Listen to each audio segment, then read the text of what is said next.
Inalala ng pamilya at kaanak ng mga biktima ng Apari 6, kabilang ang dating Vice Mayor ng Apari na si Romel Alameda ang ikalawang anibersaryo ng madugong ambush. At sa 5 pang kasama nito sa Kinakaw, Baritbet, Bagabag, Nueva Vizcaya, 2 taon na ang nakalilipas. Nagsagawa ang kaanak ng biktima ng prayer vigil at pagsisindi ng kandila sa lugar ng pinangyarihan ng insidente bilang pagpupugay sa mga biktima. Matatanda ang patungo sana ang grupo sa Maynila noong February 19, 2022 nang tambangan sila ng mga armadong lalaki na nakasuot ng uniforme ng pulis.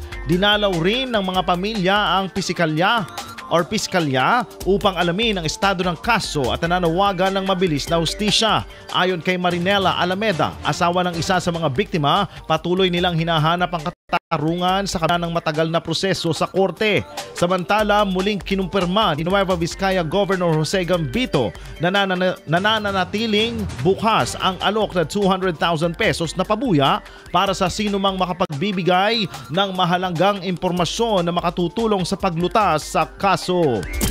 IFM News.